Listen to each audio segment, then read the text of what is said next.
दोस्तों agriculture sector में agriculture और हॉर्टिकल्चर वाले स्टूडेंट के लिए एक वैकेंसी निकल के आया है। जैसा कि हम बता दें, ये वैकेंसी दो ग्रुपों में रिलीज किया गया है। पहले ग्रुप की अगर हम बात करें तो यहाँ पे वरिष्ठ कृषि विकास पदाधिकारी और वरिष्ठ उद्यान विकास अधिकारी, दो तरह के पोस्टों के लिए वैकेंसी रिलीज की गई है। दूसरे ग्रुप में बात करें तो यहाँ पे ग्रामीण उद्यान विकास अधिकारी, ग्रामीण कृषि विकास अधिकारी, इस दो तरह के पोस्टों के लिए यहाँ पे वैकेंसी आया है। अब हम बात करें कि इस फॉर्म को अप्लाई करने की जो स्टार्टिंग डेट है वो कब से कब है। यहाँ आप फॉर्म जो है वो 17/4/2023 से लेके उसके बाद 1/5/2023 तक आप इस फॉर्म को अप्लाई कर सकते हैं।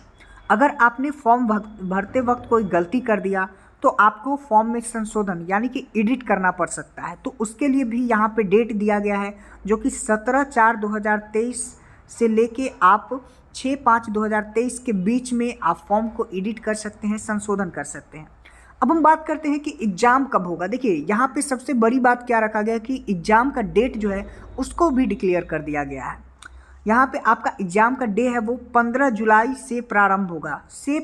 इन चीज़ों को देखिए, 15 जुलाई से प्रारंभ होगा। इसका मतलब क्या हुआ कि अगर स्टूडेंट ज़्यादा हो जाता है तो 15 के अलावा 16 को भी रखा जा सकता है, समझ रहे बातों को, लेकिन 15 जुलाई कन्फर्म है। उसके बाद हम बात करें कि यहाँ पे फॉर्म अप्लाई करने में कितना पैसा लगता है। देखिए इस फॉर्म को अप्लाई करने के लिए जो भी अनारक्षित अभ्यर्थी हैं उनको, यानी कि यूआर में जो अभ्यर्थी आते हैं उनको 500 रुपये प्रति प्रश्न देना पड़ेगा। उसके बाद जो स्टूडेंट अनुसूचित जाति, अनुसूचित जनजाति, अन्य पिछड़ा वर्ग, दिव्यांग अभ्यर्थी है उनको 250 रुपया देना पड़ेगा। लेकिन यहाँ पे भी एक टर्म एंड कंडीशन है, वो स्टूडेंट केवल मध्य प्रदेश के निवासी होने चाहिए। अगर अदर स्टेट के निवासी स्टूडेंट इस फॉर्म को अप्लाई कर रहे हैं तो उनको 500 रुपया लग जाएगा, उनको फ़ी में कोई रिलैक्सेशन नहीं मिलेगा। उसके बाद हम बात यहाँ पे करें कि सीधी भर्ती जो बैकलॉग है उनको कोई शुल्क यहाँ पे नहीं देना पड़ेगा।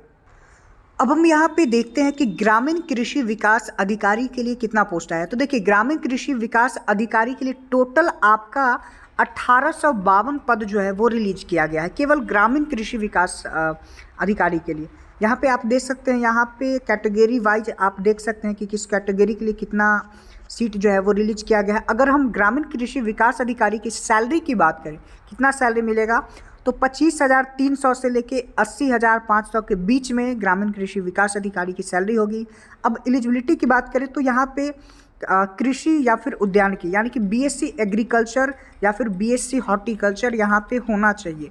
बीएससी एग्रीकल्चर से अगर कम है या हॉर्टिकल्चर से कम है तो आप इस फॉर्म को अप्लाई करने के लिए एलिजिबल नहीं है।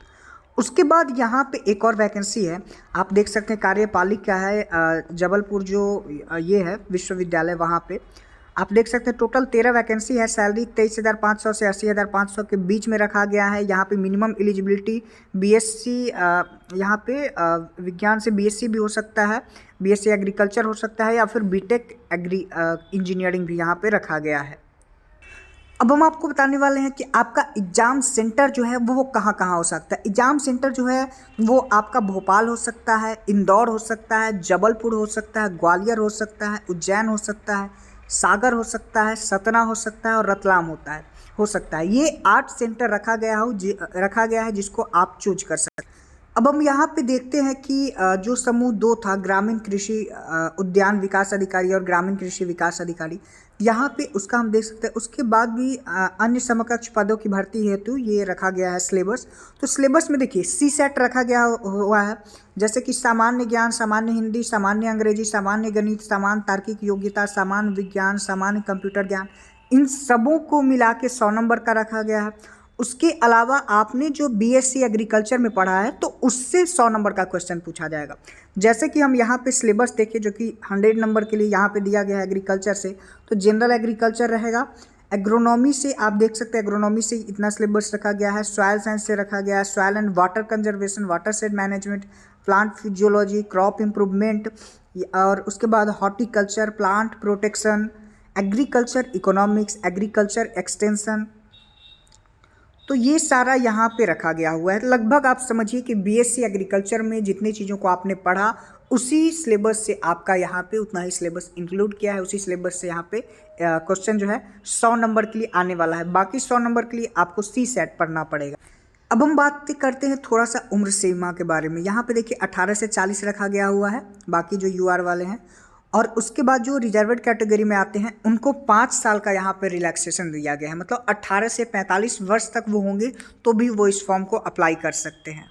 अब हम समूह 2 की परीक्षा के लिए यहाँ पे बात करें तो यहाँ पे जो आपका रिलेटिव ये होगा, विषय होगा, जैसे एग्रीकल्चर की बात करें तो उससे 100 नंबर का पूछा जा सकता है, और सामान्य ज्ञान जो CSAT था उससे भी 100 नंबर पूछा जा सकता है। और लगभग सेम ही बात करें, दोनों का सेम ही है सिलेबस। तो दोस्तों इस वैकेंसी से रिलेटेड आपका कोई भी डाउट हो, कोई भी क्वेश्चन हो तो आप कमेंट में पूछ सकते हैं, और इसके अलावा आप हमारे इंस्टाग्राम पे मैसेज कर सकते हैं। इंस्टाग्राम का लिंक जो है वीडियो के नीचे डिस्क्रिप्शन में दिया हुआ है। और इसी तरह का जॉब से रिलेटेड अपडेट पाने के लिए आप हमारे टेलीग्राम ग्रुप से जुड़ सकते हैं, उसका भी लिंक वीडियो के नीचे डिस्क्रिप्शन में दिया हुआ है। धन्यवाद, थैंक्स फॉर वॉचिंग। चैनल के साथ बने रहिए।